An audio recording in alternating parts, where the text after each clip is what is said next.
वैसे तो हम 2024 में रह रहे हैं, बट फिर भी अगर आज के टाइम में भी किसी बीमारी को कोई डॉक्टर्स सही नहीं कर पाते हैं या फिर उनके पास इस बीमारी का सॉल्यूशन नहीं होता है, तो आज के टाइम में भी पेरेंट्स यही सोचते हैं कि चलो एक बार अपने बच्चे को एस्ट्रोलॉजर के पास ले जाते हैं, एक बार अपने बच्चे को किसी तांत्रिक के पास ले जाते हैं।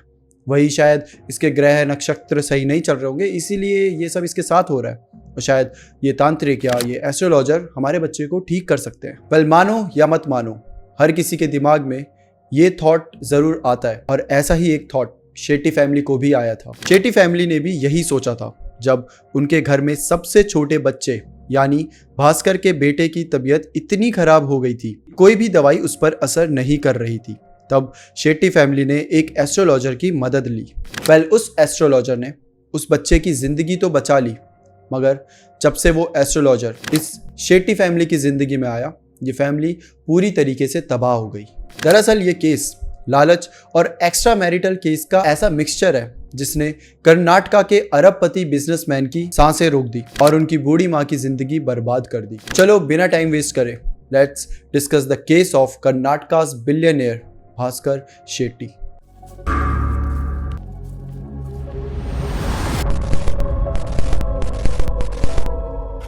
जुलाई 2016 कर्नाटका के लोकल मीडिया में एक खबर ने अपनी जगह ब्रेकिंग न्यूज में बना ली थी। वो खबर ये थी कि कर्नाटका के मिलियनियर बिजनेसमैन भास्कर शेट्टी, जिनका बिजनेस कर्नाटका से लेकर सऊदी अरब तक हर जगह फैला हुआ था। भास्कर शेट्टी कई सारे ग्रोसरी स्टोर चेन और होटल्स के मालिक थे, और वो अचानक से गायब हो गए थे। और उनकी बूढ़ी माँ गुलाबी ने उनकी मिसिंग कंप्लेंट उडुपी के मणिपाल पुलिस स्टेशन में दर्ज करवाई, क्योंकि उनके बेटे से उनका किसी तरीके का कोई कांटेक्ट नहीं हो पा रहा था। मगर सबसे शॉकिंग बात उस कंप्लेंट में ये थी कि भास्कर की मां ने जो कंप्लेंट करी थी, उसमें जो प्राइम सस्पेक्ट बताए हुए थे वो और कोई नहीं बल्कि भास्कर की खुद की वाइफ यानी कि राजेश्वरी और एक एस्ट्रोलॉजर, इन दोनों को ही प्राइम सस्पेक्ट बताया था।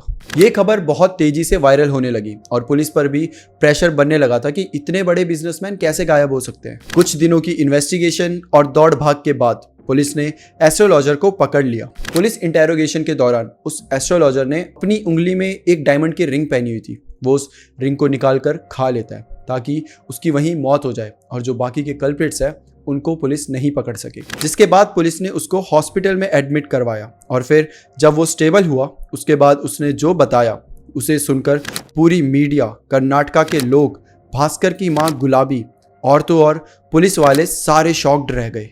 दरअसल इस कहानी की शुरुआत तब होती है जब भास्कर और उसकी वाइफ राजेश्वरी, इन दोनों का जो बेटा था नवनीत, वो काफ़ी बीमार रहने लगा था।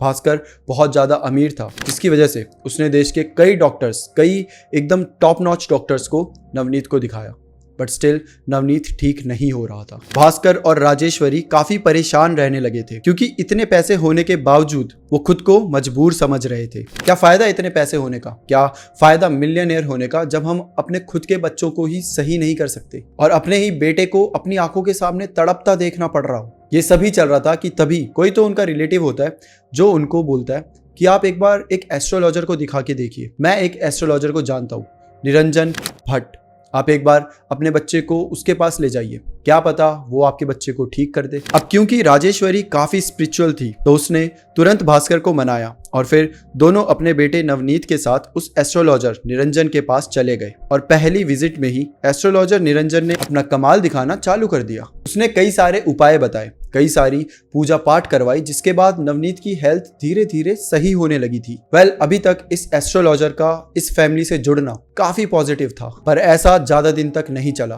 क्योंकि निरंजन और राजेश्वरी, इन दोनों के बीच में जो नजदीकियां थी वो बढ़ती जा रही थी। जैसे जैसे राजेश्वरी अपने बच्चे को दिखाने के लिए निरंजन के पास ले जाती, जितना वो निरंजन से मिलती उतना ही ये लोग नजदीक आते जा रहे थे। वहीं पे जो भास्कर था वो अपने बिजनेस को लेकर सऊदी अरब में ही थोड़े दिनों के लिए चला गया था, तो मतलब कि उसका इंडिया में आना जाना थोड़ा कम हो चुका था। और वहीं दूसरी साइड ये दोनों आपस में कुछ ज्यादा ही मिलने लगे थे। भास्कर से दूरी ने राजेश्वर को निरंजन के इतने करीब ला दिया कि ये दोनों कई बार बिना किसी काम के भी मिलने लगे।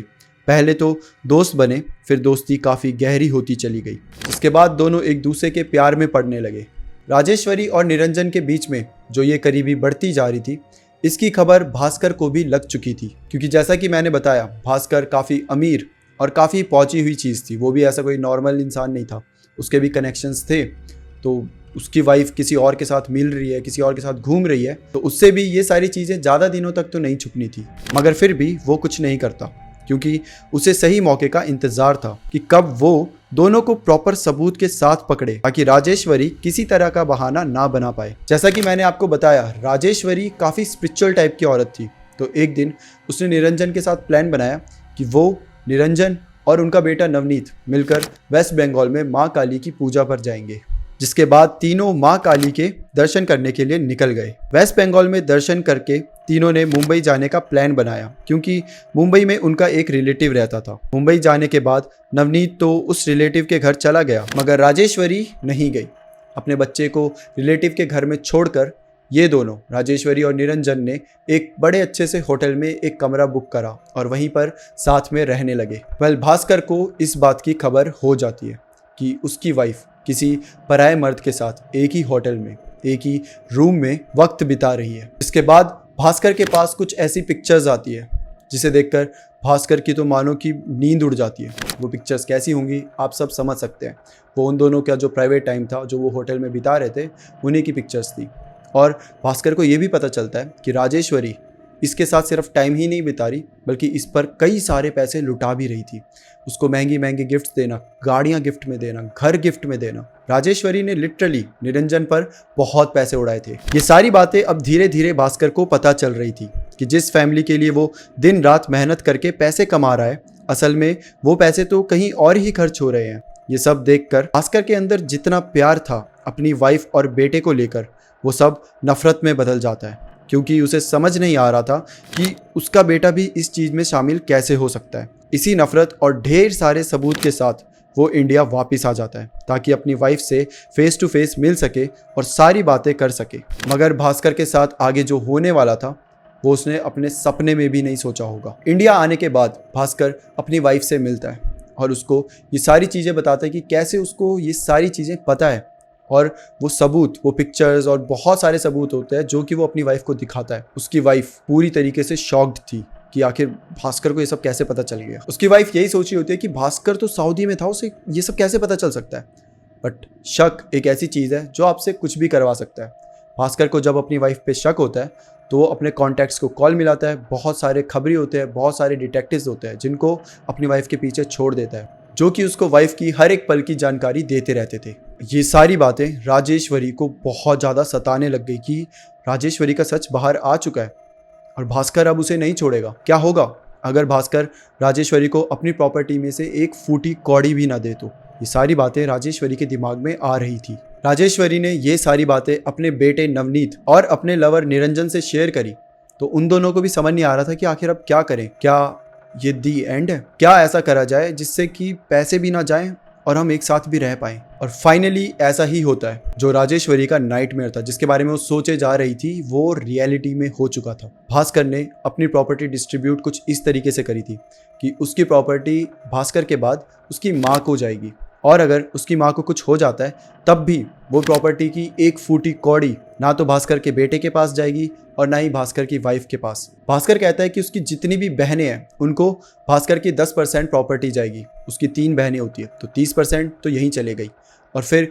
जो बचे 70% थी, भास्कर का कहना था कि जो बचे 70% है वो मेरे भाइयों में डिस्ट्रीब्यूट हो जाएंगे। भास्कर के 3 भाई होते हैं तो इन तीनों में 70% डिस्ट्रीब्यूट हो जाना था। भास्कर का आगे ये कहना होता है कि मेरे जितने भी बिजनेस है वो भी मेरे सारे भाई ही संभालेंगे।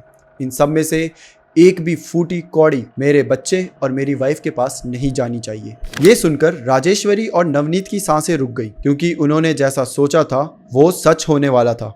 तो उन्होंने सोचा कि ये वसीयत ऑफिशियल होने से पहले ही भास्कर का खेल खत्म कर दिया जाए। जी हाँ, भास्कर की जो वाइफ थी वो तो पैसे और प्यार के चक्कर में पागल थी ही, बट भास्कर का इकलौता बेटा, जिसकी जान बचाने के लिए भास्कर हर वो चीज़ कर रहा था जो उससे हो सकती थी, हर पॉसिबल वे ट्राई कर रहा था अपनी बेटे की जान बचाने के लिए, वही बेटा आज भास्कर की जान लेने की प्लानिंग कर रहा था।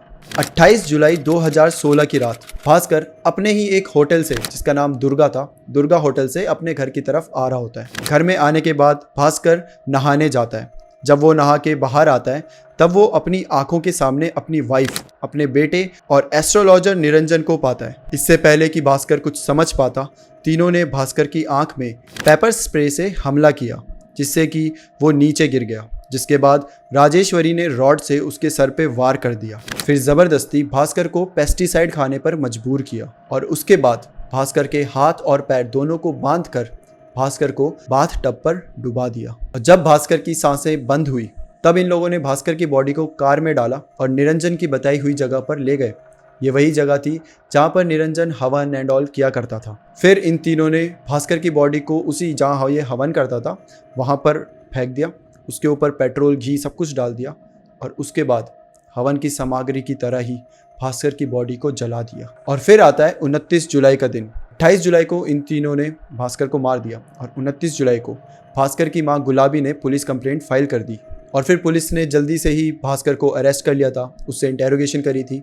ऑल्दो उसने बचने की बहुत कोशिश करी, या फिर ऐसा बोलो खुद को मारने की कोशिश करी, बट उसमें भी वो सफल नहीं रहा और अंत में उस एस्ट्रोलॉजर ने इन दोनों का नाम भी बता दिया था। पुलिस ने नवनीत शेट्टी और राजेश्वरी शेट्टी को भी अरेस्ट कर लिया। इसके साथ साथ पुलिस ने निरंजन के फादर को भी अरेस्ट किया क्योंकि उन्होंने सबूत मिटाने में इन तीनों की हेल्प करी थी।